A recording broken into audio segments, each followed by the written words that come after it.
Oh, yeah, Mr. Bell. Mr. Chair, I ask unanimous consent to enter into the record this May 2025 report from the Senate Committee on Homeland Security and Government Affairs entitled Undermining the Watchdogs, the 19 independent inspectors generals fired by President Trump uncovered billions in fraud, waste, and abuse. Without objection, so ordered. All right, our next Minnesota wave on is Mr. Finstad from Minnesota. Thank you, Chairman Comer. Thank you for holding this important hearing today, and thank you to our great Minnesota legislators for being here. God bless you and your work. It's been so needed, and you have amplified and created such a voice and opportunity for us to get to the bottom of this, so thank you. Governor Walz's incompetence has put a spotlight on our state by enabling rampant fraud across federally funded, state-administered programs. And for those that aren't from Minnesota, in Minnesota, the Democrat Party goes by the DFL, Democrat Farmer Labor. Well, I'll tell you what, they kicked the farmer out a long time ago, and that F now stands for fraud. And that is wholly owned by Governor Walz, Lieutenant Governor Flanagan, and it's on them, and it will be on them forever. Minnesota taxpayers have had more than $9 billion and counting taken from their pockets, yet the Walz administration has failed to take meaningful action to stop this. Since Feeding Our Future scandal came to light, not a single individual responsible for ensuring accountability to these federally funded programs has been fired. Not a single. This would not stand a second in the private sector. I don't care if you're a bank CEO.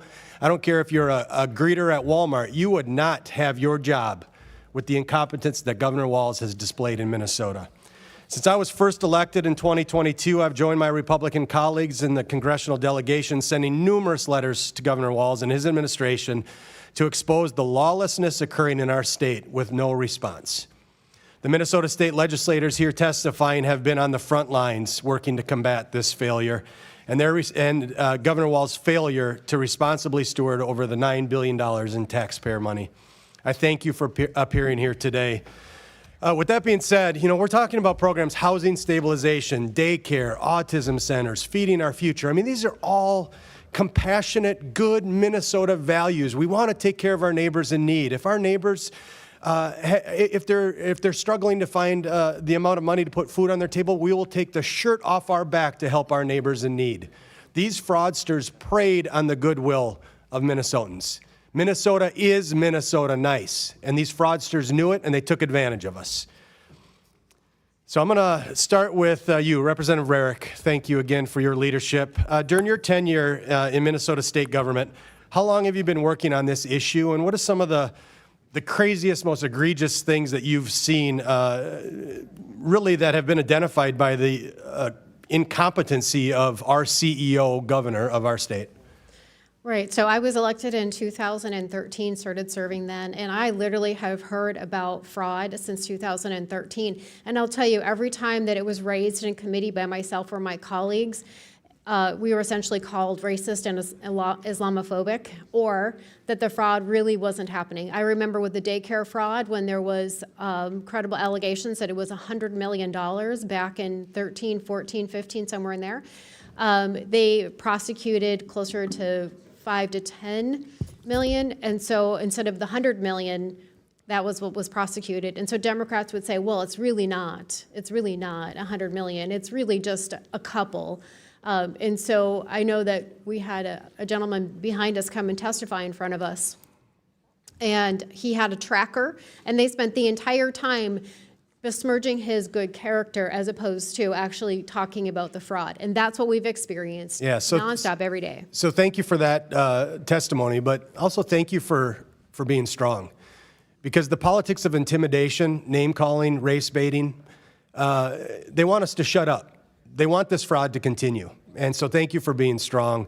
I represent 750,000 of our neighbors in southern Minnesota. It's God's country down there. And, I hear from my neighbors the Democrat control and what it's done to decimate our daycare industry, the affordability, the access. We just struggle with daycare in southern Minnesota. And I can't help but think that, wow, $9 billion sure would go a long ways to help our neighbors in southern Minnesota. The Walz administration has done crazy things. They've weaponized the administration. Heck, we have daycares in southern Minnesota getting fined for leaving chapstick on their office desk. They can find the time to do that, but they can't find the $9 billion. Ridiculous.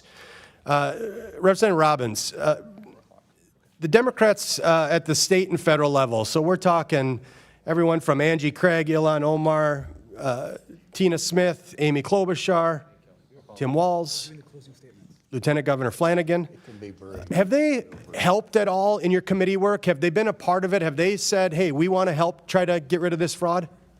No, I don't know of any Democrats who have called out the Walz administration for their absolute failure to protect taxpayer dollars and our vulnerable citizens. So this is just unbelievable to me that we cannot, in the face of this horrific fraud and crime that's going on, we can't for a brief moment rip the R and the D off our sweatshirt and put the USA on and say enough is enough. And so what you're doing, and by being here today, helping us understand the details and the level of fraud in Minnesota is so important. We can't thank you enough. And Chairman Comer, we stand ready to help you and this committee however we can to put an end to this. We're serious about it, and we want to work with you.